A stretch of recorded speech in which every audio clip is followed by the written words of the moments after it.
6 signs. God is guiding you right now. Let God lead your path. There are moments in life when the road grows quiet, the signs seem blurred, and your heart asks a dangerous question. Am I alone in this? There are seasons when God does not speak through movement, but through stillness, and that is the part that unsettles us the most, because stillness feels like being forgotten. It feels like standing in the middle of the road with no sign pointing left or right while everyone else seems to be moving forward. Your mind starts racing, your heart fills the silence with fear, you begin to question your worth, your calling, even your prayers. But the truth is this: God often stills you not because He is absent, but because He is close. When God quiets your life, He is not delaying your destiny, He is protecting it. We are quick to move when we are anxious, and anxious movement leads us into decisions that feel urgent, but are not aligned. Stillness is where God interrupts our impulse to control outcomes. It is where He gently removes the illusion that everything depends on us. In the quiet, the false voices fade, the pressure of comparison, the noise of expectations, the echo of past failures, and what remains is the whisper of truth. That whisper cannot be heard when we are running. Stillness exposes what movement hides. When you stop, emotions rise to the surface. Fear you didn't want to face, grief you buried under busyness, disappointment you disguised as strength. This is not God punishing you. This is God healing you. He allows the stillness so the wounds can speak, because wounds that are ignored become chains, and chains cannot walk into promise. God will not rush you into the next season while your heart is still bleeding from the last one. There is a sacred work that only happens when nothing seems to be happening. Roots grow in silence, seeds break underground. You don't see the transformation, but it is violent and necessary. If God moved you forward too quickly, what is meant to sustain you would collapse under the weight of what you're asking for. So He pauses you, not to withhold, but to strengthen, not to frustrate, but to fortify. In stillness, you learn the difference between God's voice and your own desires. Movement can be driven by fear of falling behind, but stillness teaches trust. It teaches you to breathe again, to rest without guilt, to believe that obedience is not always action, it is sometimes restraint. Waiting is not wasted time when God is involved.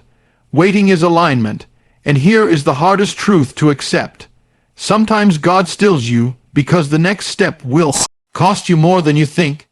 It will require courage you haven't yet developed, faith you haven't yet exercised, surrender you haven't yet practiced. So He slows you down until your spirit can carry what your future demands. He prepares you in private so you don't break in public. If you feel stuck right now, do not assume you are off course. You may be exactly where God needs you. Quiet enough to hear Him, humble enough to trust Him, and still enough to be led. The pause is not the end of your story. It is the breath before the breakthrough. There is a heavy difference between a voice that crushes you and a voice that calls you higher, yet when you are hurting, they can sound dangerously similar. Condemnation tells you that you are broken beyond repair, that your past defines you, that your mistakes have disqualified you. It presses down on your chest and leaves you feeling ashamed, hopeless, and distant from God. Conviction, however, though uncomfortable, carries a strange sense of hope within it. It stings, but it does not destroy. It exposes, but it does not abandon. And that difference matters more than we realize. God does not speak to wound your identity. He speaks to restore it. When He convicts, He is not pointing at you in disgust. He is reaching for you in love. Conviction does not say, "You are unworthy." It says, "You are better than this." It reminds you of who you were created to be before fear, sin, disappointment, or survival shaped your choices. Even when conviction brings tears, it carries the assurance that change is possible. Condemnation trapped you in the past, conviction pulls you toward the future. Many people walk away from God not because they are rebellious, but because they confuse His correction with rejection. They feel the weight of their failure and assume God has turned His back. But the truth is this: if God were done with you, He would stop speaking altogether. The very fact that your heart is unsettled, that your spirit feels a gentle but persistent nudge, is evidence of His nearness. Silence is distance. Conviction is presence. God's correction is never meant to shame you into hiding. Shame isolates. It makes you want to withdraw, to cover yourself, to pretend. Conviction does the opposite. It invites you to come closer. It may call you to repentance, but repentance is not humiliation. It is restoration. It is the moment you stop running from grace and allow grace to reach you where you truly are. There is a tenderness in God's conviction that we often overlook. He does not rush the process.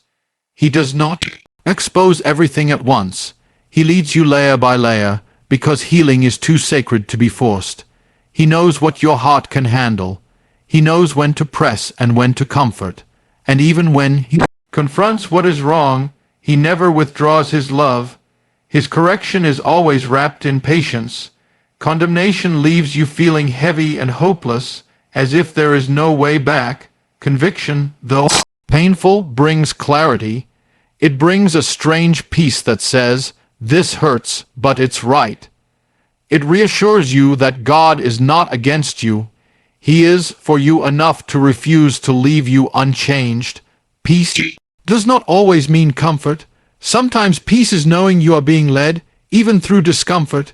If you feel exposed right now, do not run. If your heart feels tender, do not harden it. That sensitivity is sacred. It means your spirit is still alive, still responsive, still reachable. God is not condemning you. He is calling you back into alignment with His love. And when you respond, you will discover something powerful. The same voice that corrects you is the voice that heals you. The same hand that points out the wound is the hand that binds it up. God does not convict to push you away. He convicts to bring you home. There comes a moment when the life you once prayed for no longer fits the person you are becoming. What once felt safe now feels suffocating. The routines that brought comfort begin to drain your spirit, and the familiar starts to feel strangely heavy. You try to ignore it at first. You tell yourself to be grateful, to settle, to stop wanting more. But the unrest doesn't leave because it isn't meant to. It is not dissatisfaction born from pride. It is disruption born from purpose. God has a way of disturbing what is comfortable when comfort becomes a cage. He does this not to punish you, but to awaken you. Growth never announces itself gently. It arrives as holy discomfort, as a restlessness that refuses to be silenced. You may feel guilty for wanting something different, something deeper, something more aligned with who you truly are. But that longing is not rebellion. It is revelation. It is God reminding you that you were not created merely to survive, but to be transformed. When your comfort is disturbed, it feels like loss before it feels like calling. You mourn what you are outgrowing. You grieve versions of yourself that once felt secure, and in that grief, fear speaks loudly. What if I fail? What if I leave and never find my way back? What if this discomfort leads me into uncertainty? But purpose has always required courage, and courage is born in the presence of fear, not the absence of it.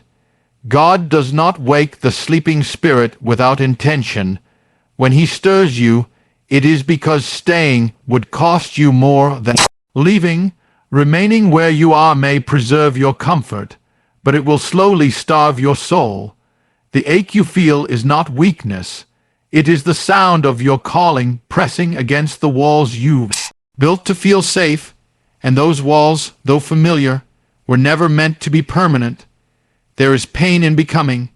Stretching always hurts.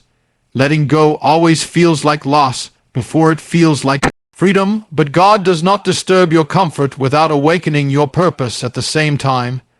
He replaces ease with vision. He trades predictability for meaning, and even when the path ahead feels unclear, your spirit recognizes the truth before your mind can explain it. You may feel torn between what is easy and what is right, between what keeps you comfortable and what calls you forward. This tension is sacred. It is the space where faith is formed.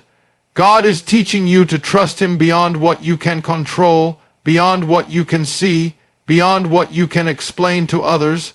Not everyone will understand your restlessness. Not everyone is meant to.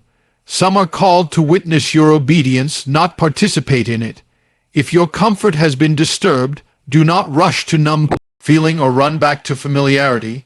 Sit with it, pray through it, let it refine you, because God is not dismantling your life. He is reshaping it. He is awakening the purpose that was dormant beneath convenience and routine, and one day you will look back and realize that the moment you felt most unsettled was the moment you were most aligned.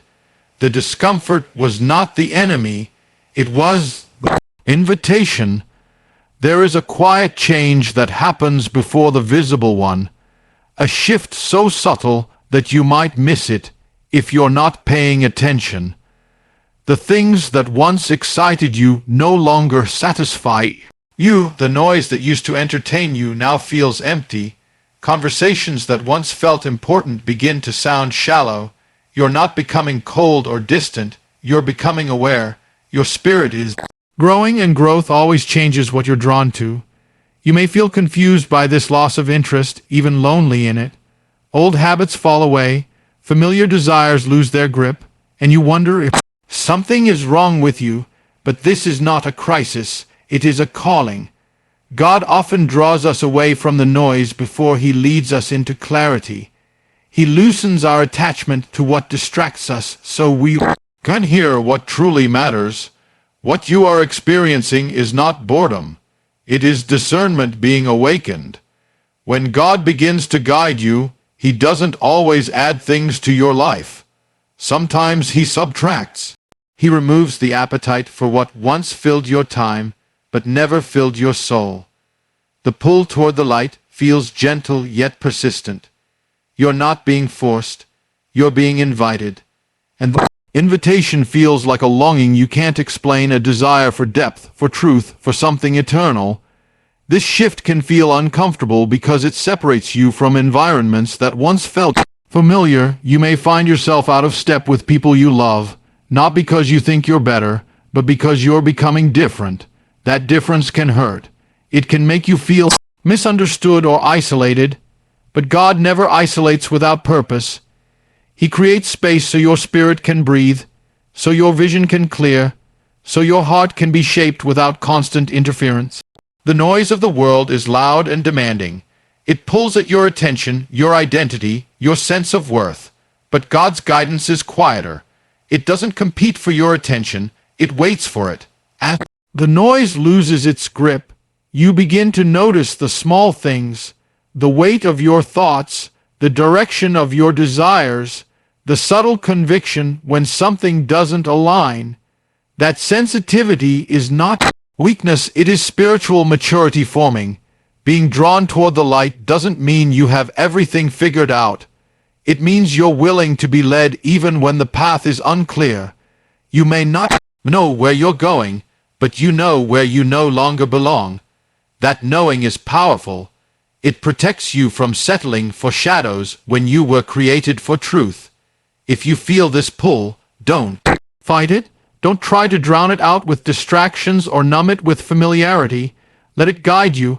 Let it teach you to listen more than you speak, to seek more than you scroll, to pray more than you worry. God is not asking you to withdraw from life. He is calling you to live it with intention. One day, you'll look back and realize that the moment the noise faded was the moment your direction became clear. God didn't shout to get your attention. He simply turned down the volume of everything else, and in that quiet, you finally heard Him.